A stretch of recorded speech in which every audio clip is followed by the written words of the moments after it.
హసనాంబాదేవి ఆలయం మిగిలిన రోజుల్లో ఎంతో నిశ్శబ్దంగా ఉండే ఈ గుడి తలుపులు ఏడాదిలో 10-12 రోజులు మాత్రమే తెరుచుకుంటాయి. అమ్మవారి చల్లని చిరునవ్వు తమ పైన పడాలనే ఉద్దేశంతో భక్తులు ఎక్కడెక్కడి నుంచో ఇక్కడకు వస్తారు. అదొక్కటే కాదు, మరికొన్ని ప్రత్యేకతలు ఉన్న ఈ ఆలయం కర్ణాటకలోని హసన్ జిల్లాలో ఉంది.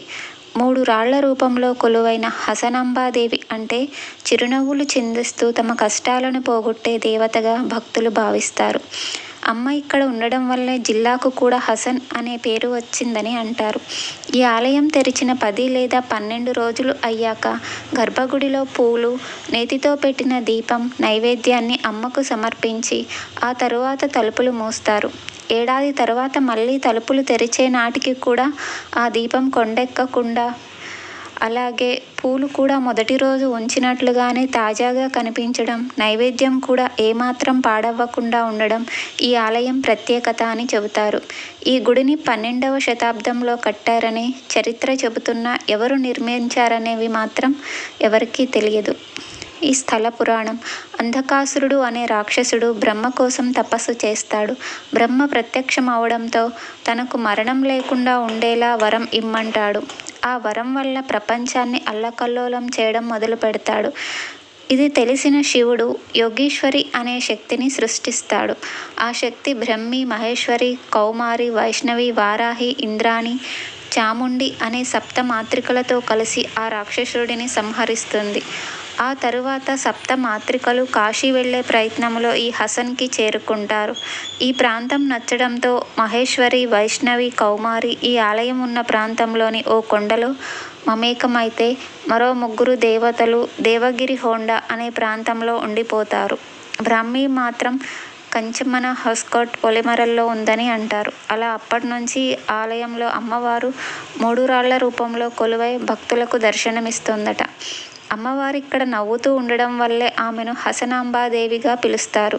అయితే అమ్మ ఇక్కడ వెలిసిన కొన్నాళ్లకు ఓ భక్తుడికి కలలో కనిపించి తనని ఏడాదికోసారి కొన్ని రోజులు మాత్రమే పూజించాలని చెప్పడంతో అప్పటి నుంచి అదే ఓ ఆచారంలా వస్తోందని ఆలయ నిర్వాహకులు చెబుతారు. ఈ ఆలయానికి సంబంధించి మరో కథ ప్రాచుర్యంలో ఉంది. ఓ అమ్మవారి భక్తురాలిని ఆమె అత్త చిత్రహింసలు పెట్టేదట. అలా ఓ రోజు ఆ కోడలు గుడికి వచ్చినప్పుడు అలాగే బాధ పెట్టడంతో అమ్మకు కోపం వచ్చి ఆ అత్తను రాయిలా మార్చేసిందని, ఇప్పటికీ ఆ రాయి ఆలయంలోనే ఉందని అంటారు. ఏడాదికోసారి మిల్లీమీటర్ చొప్పున జరిగే అమ్మ ఆ రాయిని చేరుకున్నప్పుడు కలియుగం అంతమవుతుందనేది స్థానికుల నమ్మకం. అదేవిధంగా మరోసారి 4 దొంగలు ఈ ఆలయంలోని అమ్మవారి నగలు దొంగిలించేందుకు వచ్చి రాళ్లుగా మారిపోయారట. ఈ రాళ్లను కూడా స్థానికంగా ఉండే కల్లప్ప గుడిలో చూడొచ్చని అంటారు. అమ్మ చెప్పినట్లుగానే ఆశ్వయుజ మాసంలో పౌర్ణమి తరువాత వచ్చే మొదటి గురువారం నాడు ఈ ఆలయాన్ని తెరిచి బలిపాడ్యమి మర్నాడు సాంప్రదాయం ప్రకారం అమ్మవారికి నైవేద్యం, పూలు, దీపం సమర్పించి మూసేస్తారు. ఆలయం తెరిచిన 2వ రోజు నుంచి అమ్మను దర్శించుకునేందుకు వేలాది భక్తులు వివిధ ప్రాంతాల నుంచి తరలివస్తారు. ఆలయం తెరిచిన సమయంలో ఇక్కడ జరిగే నిత్య పూజల్ని చూసేందుకు 2 కళ్ళు చాలవు. ఈ గుడి ప్రారంభంలో సిద్ధేశ్వర స్వామి ఆలయం కూడా ఉంటుంది. అదేవిధంగా 101 శివలింగాలను కూడా ఇక్కడికి దర్శించుకోవచ్చు. ఈ ఆలయం హసన్ జిల్లాలో ఉంది. విమానంలో రావాలనుకునేవారు మంగళూరు వచ్చి అక్కడ నుంచి ఆలయానికి క్యాబ్, బస్సుల ద్వారా చేరుకోవచ్చు. రోడ్డు మార్గం ద్వారా రావాలనుకునే వాళ్ళు మైసూర్, బెంగళూరు, మంగళూరు, చిక్మంగళూరు ఇలా ఎక్కడి నుంచైనా రావచ్చు.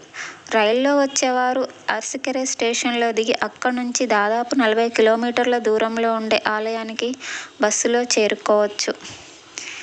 ఈ వీడియో కానీ మీకు నచ్చినట్లయితే ప్లీజ్ లైక్ చేయండి, షేర్ చేయండి, సబ్స్క్రైబ్ చేయండి. Thank you for watching.